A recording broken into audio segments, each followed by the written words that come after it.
Bueno, nos habíamos quedado en esta, de que vamos a pasar a esta imagen que está como una suerte de resumen, ¿no? Donde qué es lo que puede suceder con estos restos orgánicos o estos restos animales que dan origen a esta materia orgánica. Entonces, por un lado, esta imagen ustedes la van a tener en el apunte, tenemos estos residuos orgánicos o residuos vegetales, donde por acción, ¿sí? Por acción climática o por acción, es decir, digo, ¿por qué digo acción climática? ¿Por qué? Porque no se olviden de que lo que es la presencia de oxígeno tiende a la oxigenación y muchas veces eso hace un paso a compuestos minerales. Pero también puede ser a través de lo que son los microorganismos, dan lugar a lo que se llama la mineralización primaria. Es decir, yo tengo ese resto vegetal en descomposición en el que actúan los microorganismos y me aportan, ¿sí? Y me aportan lo que son los compuestos minerales, que estos compuestos minerales pueden ser absorbidos por las plantas. ¿De acuerdo? Pero ¿qué otra cosa que puede suceder? ¿Sí? Es que estos restos orgánicos sean intervenidos por estos microorganismos que antes mencionamos y que den lugar al proceso de humidificación y produzcan humus, que dijimos que era como una fracción, la fracción más estable de la materia orgánica. ¿De acuerdo? Pero también yo les comentaba de que puede haber otro tipo de mineralización que va a interactuar con los microorganismos, y es decir que los restos vegetales que mencionamos antes, ¿sí? Actúan los microorganismos y estos microorganismos pueden dar lugar a mineralización. Pero también, ¿sí? Estos microorganismos pueden tomar los minerales y transformarlos en compuestos orgánicos, es decir, en una fracción que no es asimilable o disponible para ser absorbidos para las plantas. ¿Sí? Es decir, que los microorganismos pueden tomar los restos vegetales y hacerlos compuestos minerales para las plantas, o pueden tomar estos compuestos minerales que están en el suelo y transformarlos y ponerlos en una fracción orgánica, es decir, en una manera que no es asimilable para las plantas. Creo que era muy parecido a esto que yo les comentaba, de que, a ver, sí, es decir, que en la primera parte es esto, que los microorganismos destruyen los compuestos orgánicos y liberan minerales. Pero también puede pasar el proceso inverso, donde los microorganismos toman los procesos minerales y los convierten en compuestos orgánicos. Este proceso es el que se llama mineralización e inmovilización. Es decir, que los compuestos minerales están en una fracción orgánica que no puede ser asimilable. ¿Se entendió esa idea de mineralización e inmovilización? Creo que a lo mejor si lo vemos más adelante, puede que se entienda un poco más. ¿Quieren que sigamos y después volvemos? Sí. ¿Sí? Pero es simplemente eso, es este vaivén de mineral a orgánico y de orgánico al mineral. ¿Sí?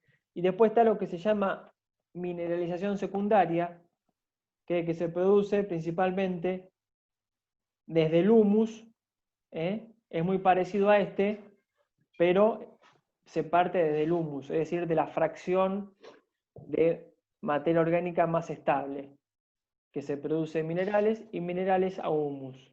Esta es la diferencia, por ejemplo, entre esta mineralización secundaria y la primaria, donde evidentemente una es más rápida que la otra. Y después, esto que yo les comentaba, que muchas veces cuando se produce la muerte de estos microorganismos, principalmente de las bacterias, lo que hacen ellas es, evidentemente, como liberar su contenido, ¿de acuerdo? Son bacterias que a lo mejor, perdón,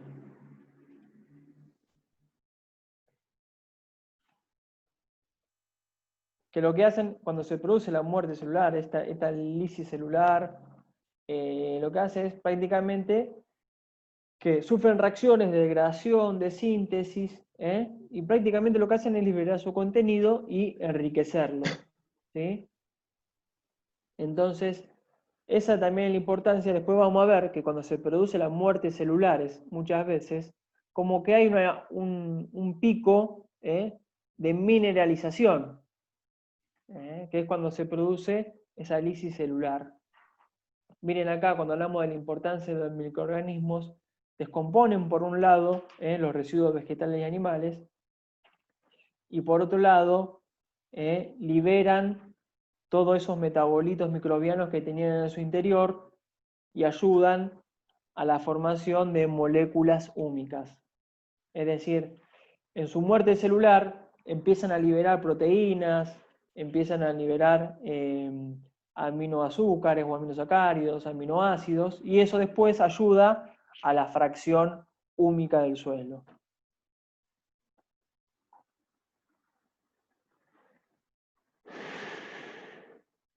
Bueno, más o menos pues, se pudo entender este gráfico. Yo quiero que después veanlo tranquilos. Es principalmente cómo pueden ser los vaivenes en cuanto a la descomposición de la materia orgánica y la obtención de esta fracción mineral o nutricional, por ende, para los cultivos en sí. ¿Vamos bien? Sí. ¿Sí? Bueno.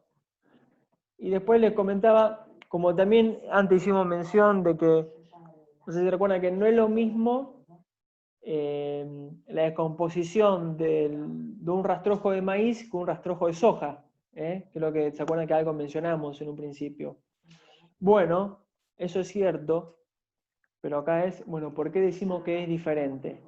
Uno es principalmente por el volumen en sí, Cantidad. por la cantidad, eso es una de las cosas. Y después otro es la composición que tienen el maíz y la composición que tiene la ¿Eso soja. tiene que ver con C3 y C4?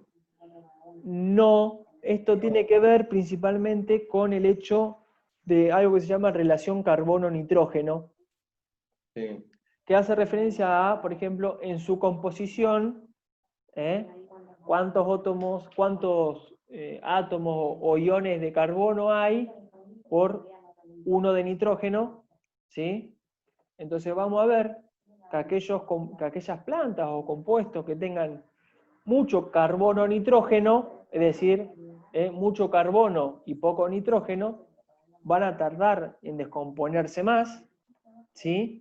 Y aquellas plantas que tengan en su composición una relación carbono-nitrógeno menor, se van a descomponer más rápido. Es decir, en la planta de soja, por ejemplo, que tiene mucho nitrógeno, va a haber poco nitrógeno, va a haber otra relación. Es decir, por ejemplo, podemos tener un maíz que tenga un 61 en carbono y nitrógeno, es decir, que tenga 60 átomos de nitrógeno y de carbono y uno de nitrógeno, y la planta de soja a lo mejor tenga 25:1, es decir, que tenga 25 átomos de carbono y uno de nitrógeno. Es decir, para no complicarnos, que va a depender de la composición, de cómo es ese resto vegetal que está en el suelo. Principalmente es esta relación carbono-nitrógeno, y después otro es cómo es esta estructura, ¿no?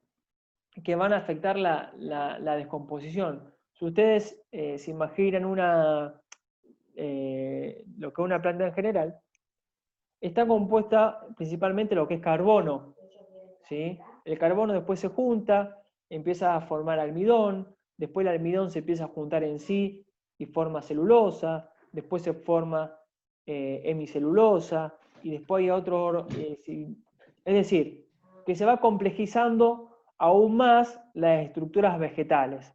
Y obviamente, a mayor complejidad, tardan más en descomponerse. Y si tarda más en descomponerse, después tarda más en incorporarse y formar parte de la materia orgánica. ¿De acuerdo? Entonces, por eso vamos a ver de que, por ejemplo, ahora vamos a ver un ejemplo más adelante, pero si ustedes, no es lo mismo que se descomponga un pasto, ¿sí? Que se descomponga un árbol. ¿Dónde está la diferencia? Y que el árbol... El árbol va a tardar más que el pasto en ¿Cómo? descomponerse. Va a tardar más El en árbol va a descomponerse tardar más en descomponerse que el yuyo. que el yuyo, tal cual. Pero no pasa por una cuestión de tamaño en sí, sino que pasa principalmente por su La composición. composición. Seguramente el pasto tenga mucho almidón y principalmente almidón y azúcares, pero el árbol ya va a estar mucho más complejo en su composición. Va a tener más carbono. Sí, sí, va a tener más, pero va a estar más complejizado. Mirá, por ejemplo, vamos a adelantarnos acá. Por ejemplo, esto es glucosa. Lo que es la glucosa es un azúcar simple, que después empieza a complejizar aún más, después empieza a formar lo que es celulosa, y después la celulosa se empieza a mezclar con las pectinas y empieza a formar lo que son las hemicelulosa, y la lignina que actúa de manera de sujetar estas fibras de celulosa. Es decir, que a medida que se va complejizando más, descomponerse va a ser más dificultoso. ¿Sí? Entonces hay que tener una idea de eso, que no, muchas veces no se trata de volumen en sí, sino de que se trata de cómo es la complejidad de su composición. Y mientras más complejo sea, más va a demorar en descomponerse. ¿Sí? Ahora después lo vamos a ver con unos ejemplos.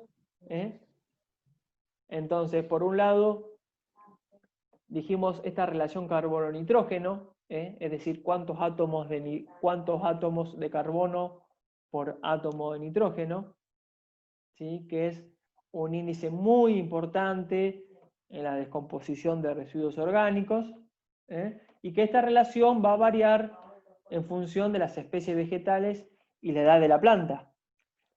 Primero, esta varía de acuerdo a las especies, esta comparación que hicimos nosotros recién del maíz y la soja. El maíz tiene mucho carbono y poco nitrógeno, en cambio la soja es un poco más equilibrado, ¿sí? Entonces, nos quiere decir que el maíz va a tardar en descomponerse más que la soja. Y después, otro punto más es la edad de la planta. ¿Por qué? Y no es lo mismo una planta tierna que una planta que ya tiene un tallo importante, que ya empieza a estar lignificado, es decir, que ya se empieza a endurecer. No es lo mismo, a ver si tengo una imagen acá. Bueno, por ejemplo, no sé si usted ve una planta de maíz, no es lo mismo al principio, es como que tiene solamente las mismas hojas, forman parte del tallo, y después ya tenemos como un tallo un poco más engrosado, ya más de tipo caña. Es decir, que con la edad, Claro. la relación carbono-nitrógeno El también girasol, cambia. profe. También. Entonces van a ver que al principio son hojas que forman un pseudo tallo, y después tenemos las cañas. Es decir, que a mayor edad, ¿sí? aumenta la relación carbono-nitrógeno, y después de descomponerse, es mayor el tiempo que se necesita. ¿Sí?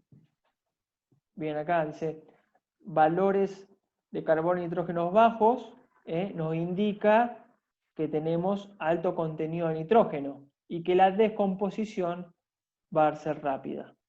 Lo contrario ocurre con valores elevados. ¿Sí? Entonces, hay que tener en cuenta que esta relación carbono-nitrógeno está íntimamente relacionado con La descomposición. con la composición, exactamente, con la composición de estos materiales. ¿Sí? Mientras más complejos, más tardan Más tarde. en descomponerse e incorporarse al suelo, por supuesto. Entonces ahora vamos a ver, por ejemplo, acá dos ejemplos bien contrastantes. para hacerlo más del tipo obvio, ¿no? Entonces, veamos, por ejemplo, tenemos una vegetación tipo forestal, y dice que tenemos principalmente los residuos son ricos en lignina, imagínenlo como de punto de vista bien complejos, tenemos almidón, glucosa, almidón, celulosa, hemicelulosa, lignina, es decir, que ya viene muy complejo, entonces su descomposición va a ser lenta.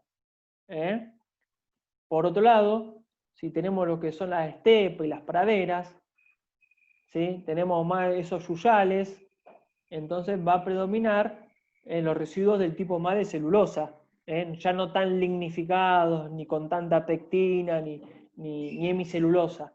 Entonces estos se van a descomponer más rápido, como dijimos antes, ¿no?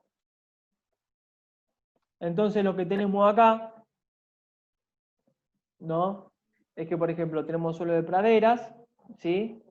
Donde estos se van a incorporar mucho a lo que es a la parte del suelo. Y que no solamente se va a incorporar esta biomasa aérea, ¿sí? El resto de vegetales aéreos, sino que se va a incorporar al suelo, sería justamente lo que son las raíces, ¿sí? Es decir, que tenemos un aporte de hojas y tenemos un aporte de raíces. ¿Qué es decir? Esta se muere la planta, se muere este yuyo y las raíces se empiezan a descomponer. Es decir, que tenemos dos aportes de materia orgánica, ¿sí? Y después, lo que, por ejemplo, lo que nos dicen los montes, es de que si por encima del suelo, si bien tenemos mucha biomasa, el tema es cuánto de eso se incorpora al suelo. Porque no se incorporan todos los años un árbol nuevo. Los árboles no es que se vuelcan todos los años y aportan material de su biomasa, sino que pueden perder hojas, pueden perder ramas, algún que otro árbol se puede caer e incorporar, pero solamente se habla de que hay una incorporación del 1 al 4%. Y no solamente eso, sino de que prácticamente hay muy poco aporte por parte de las raíces de los árboles. ¿Sí? Entonces, si nosotros comparamos... Profe, ¿y las praderas cuánto te aportan más o menos la biomasa vegetal? Pero eso va a depender principalmente de qué tipo de especies vos tengas Si tenés raigras, ponele. Y mirá, para que vos te dé una idea, vos tenés que estar hablando de una alfalfa, una buena alfalfa, está hablando de 40.000 kilos por hectárea. Un ryegrass, depende si es natural, con suerte puede llegar a 15, 18. Por eso cuando nosotros queremos alimentar a nuestro ganado, más allá de las características, Tenés que sembrar alfalfa. claro, más allá de las características nutricionales de la alfalfa, lo que te da la alfalfa en general es volumen de comida. ¿Sí? Más allá de que es rica en la parte proteica, pero te está dando volumen. Y eso es importantísimo. Imagínate que a lo mejor donde vos pones una vaca, con la alfalfa puedes poner 2 o 3. ¿Sí? En lo que es alimentación. Entonces, ¿cuánto te aporta una pared? Y bueno, va a depender de tu suelo y cuál es la capacidad productiva que tengas. Bueno, entonces, más o menos, si se entendió cómo es esto del carbono, nitrógeno y los factores que afectan la descomposición, me parece que esto es lo más importante, porque después lo vamos a ver. Entendido. ¿Lo entendido? Excelente. Y después otro que vimos, que esto también lo hemos visto, que dijimos la parte climática. La parte climática va a afectar lo que es esta producción y descomposición de materia orgánica, principalmente porque va a afectar lo que es la producción de biomasa vegetal, es decir, cuánto pasto producimos, cuánta alfalfa producimos, cuánto maíz producimos. Y también va a afectar en la parte climática, como mencionamos anteriormente, la actividad microbiana. Temperaturas óptimas, humedades óptimas favorecen la actividad microbiana.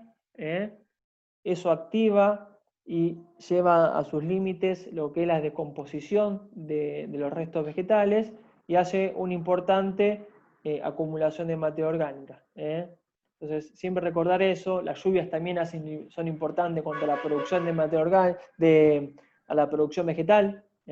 Recuerden que siempre hicimos hincapié que el agua es la principal limitante a la producción. Entonces, las lluvias tienen una importancia relativa en cuanto a abastecer agua.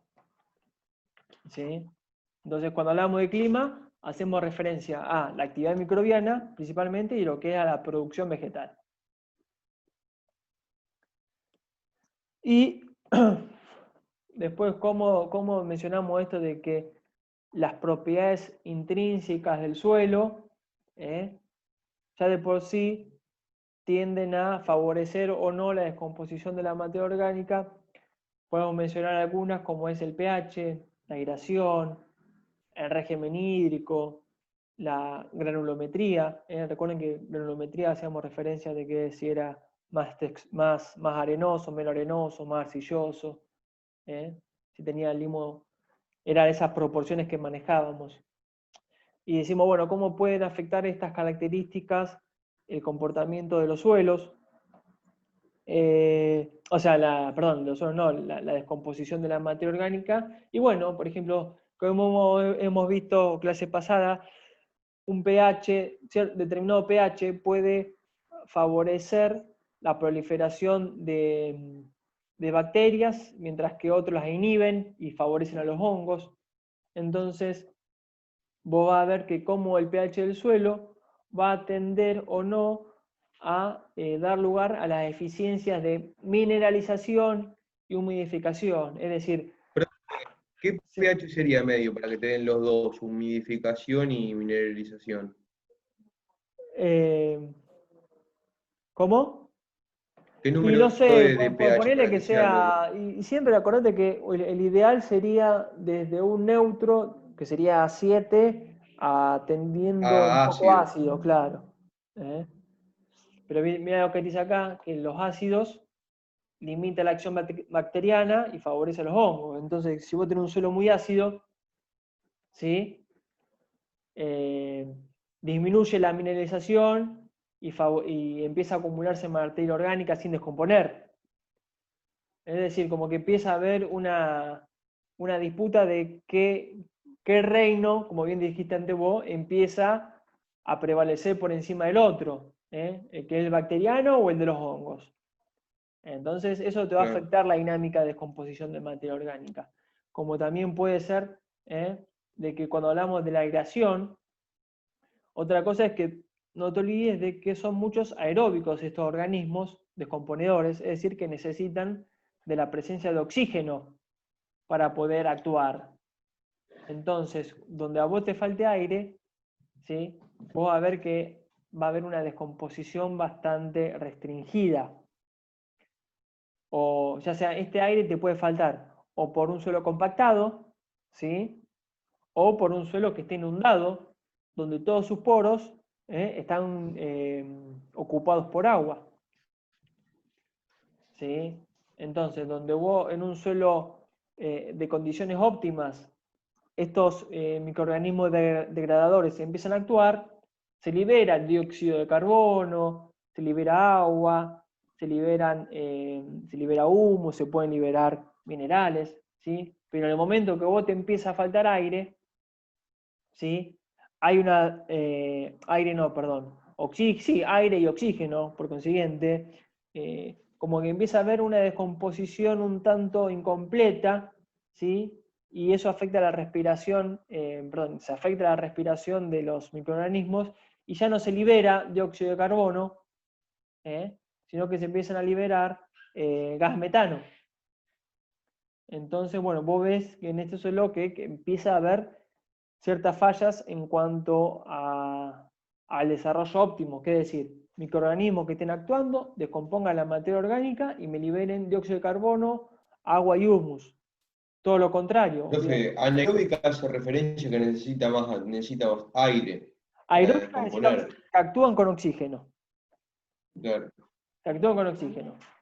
Entonces vos, como te decía, hay situaciones donde la compactación o la inundación te lo empiezan a limitar. Entonces vos te vas a encontrar con que no hay una descomposición completa y empiezan a acumularse sustancias intermedias, como dice acá, y se libera mucha cantidad de gas metano. ¿Sí? Y después otra cosa que hablamos de que puede afectar la descomposición, creo que Gonzalo algo parecido dijiste, que es que cuando vos tenés una suerte por ejemplo, el relieve te puede afectar, Ah, sí. porque a lo mejor hay una erosión en la loma, se acumula, o sea, hay un transporte y se acumula en las zonas bajas, entonces vos vas a tener una mayor concentración de nutrientes, carbono y materia orgánica en la parte baja, que es donde se acumuló o sedimentó todo ese material que viene de las partes más altas.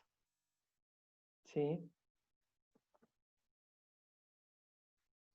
Así que, bueno, esos serían los factores que están afectando esta degradación de la materia orgánica. Pero ahora lo que vamos a ver sería entonces por qué es importante la materia orgánica en nuestros suelos. Yo creo que algo de esto lo hemos visto en el transcurso del dictado. Principalmente aporta nutrientes, ¿sí? Esto lo vimos, hay muchos nutrientes que dependen de la materia orgánica, ¿sí? Y hay otros nutrientes que no, porque hay otros nutrientes que dependen fundamentalmente de lo que era el material originario o la roca madre, ¿sí? Principalmente nuestros suelos ya de por sí son muy ricos en potasio, en magnesio, en calcio, ¿sí? Por ejemplo, y esos son por nuestro material originario y la roca madre, no necesariamente por nuestro contenido en materia orgánica. El nitrógeno y el azufre están ligados a la materia orgánica en forma muy íntima, es decir, que si a vos te está faltando materia orgánica, te va a estar faltando nitrógeno y azufre. En cambio, si te falta materia orgánica, a lo mejor los niveles de potasio se mantengan en niveles óptimos. Más que nada porque provienen de otro lado. También, ¿recuerdan esto que vimos de capacidad de intercambio catiónico y capacidad de intercambio aniónico? Hace referencia a que la materia orgánica los puede absorber en su superficie y después lo va liberando a la solución del suelo para que la absorba las raíces de las plantas. Entonces, Profe, ¿la materia orgánica puede cambiar la composición del suelo por más de que el material originario sea distinto? acá sería como cambiar la composición del suelo, como querés. Y ponele que vos tenés mucho hierro y le aplicás mucho materia orgánica, tierra negra, en un lugar que tenés mucho hierro, que suele ser la tierra roja, como que mejorando el suelo. Y mira, vos podés hacer, y hasta incluso puede tener unos efectos en el corto plazo, pero en el largo plazo vos vas a A necesitar largo plazo se otro tipo de vuelve modificación, y contaminante. no, muy complicado, porque posiblemente porque vos ya tenés un material originario que te está marcando las características propias de ese suelo. Sí. Entonces, vos lo que puede hacer algunas modificaciones en la materia orgánica, pero es una fracción, acordate que es una fracción muy íntima de lo que es la composición del suelo en sí. Y no Sí, solamente eso, sino que vos estás afectando los primeros centímetros del suelo, que son donde se concentra casi la totalidad de materia orgánica. ¿Estamos? sí. Muy bien. Después dijimos que la importancia también tiene otra importancia desde el punto de vista físico. Que dijimos que mejora la estructura del suelo, por ese poder agregante que tiene. Y en cuanto al agua, también dijimos que lo hace más eficiente porque al mejorar estas condiciones estructurales del suelo, va a mejorar lo que es la infiltración, va a mejorar lo que es el drenaje, va a retener agua, porque dijimos que también tenía carga, va a oscurecer el suelo, entonces por ende lo que es radiación va a tender a oscurecer el suelo, ¿sí? Va a fomentar un calentamiento de la superficie del suelo y también el agua, que a lo mejor eso le va a dar un poco más de fluidez al agua. Es decir, que empieza a actuar en distintas en distintas cosas, ¿no? El hecho de que de color también va, perdón, en cuanto a la materia orgánica, dado que tiene ese color relativamente oscuro, eso va a favorecer que va a aumentar ese balance térmico, va a absorber calor, y acuérdense de eso que hacemos mención siempre de que a veces nos conviene porque eso va a favorecer a los procesos de germinación y emergencia de las semillas y de la planta, es decir, va a dar lugar a ciertas condiciones predisponentes a una buena consolidación de la planta en sí en nuestro lote. ¿De acuerdo?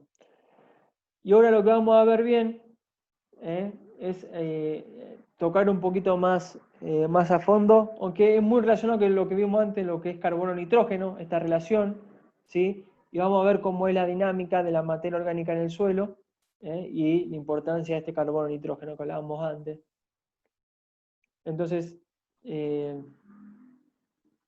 a modo de resumen, habíamos dicho de que al incorporar material orgánico al suelo, va a haber una acción microbiana que va a tender, por ejemplo, a mineralizar o inmovilizar el nitrógeno. Es decir, que la acción microbiana lo que va a hacer es tomar el material orgánico y transformarlo en mineral, o tomar el mineral y transformarlo en orgánico. Esa es lo que puede suceder en nuestro suelo.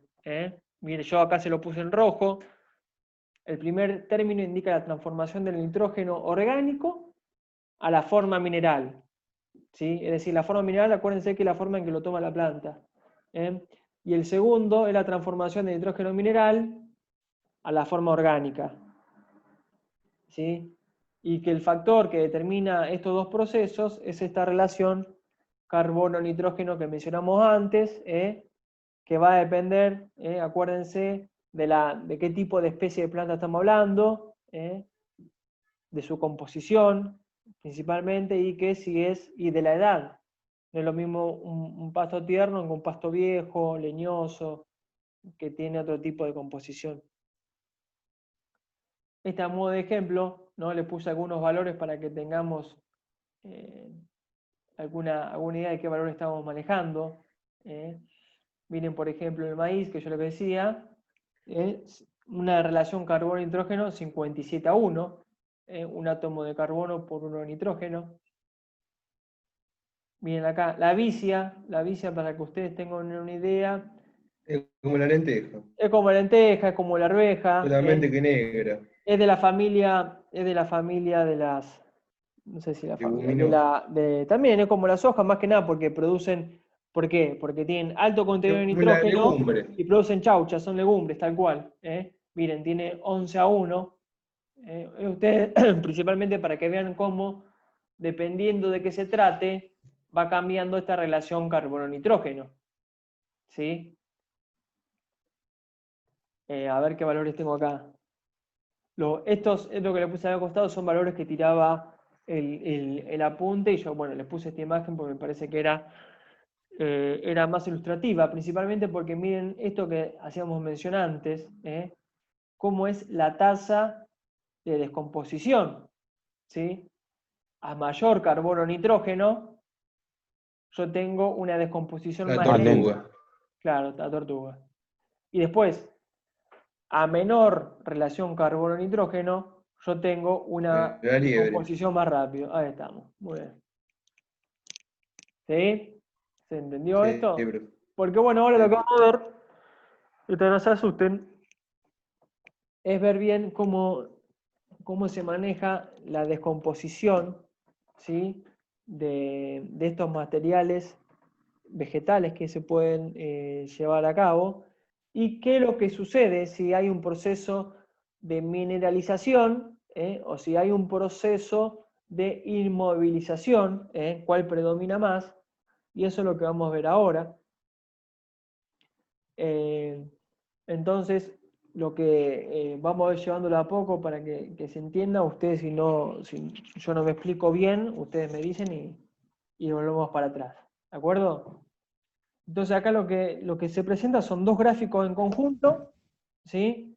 Que están relacionados, donde el de arriba nos está marcando la relación carbono-nitrógeno, ¿sí? Acuérdense de que estos valores son rastrojos de centeno, por aquí cerca tenemos lo que son el maíz, y valores por acá abajo, todo lo que son las leguminosas principalmente, Leguminosa. todo lo que dijimos, la vicia, la soja, la arveja.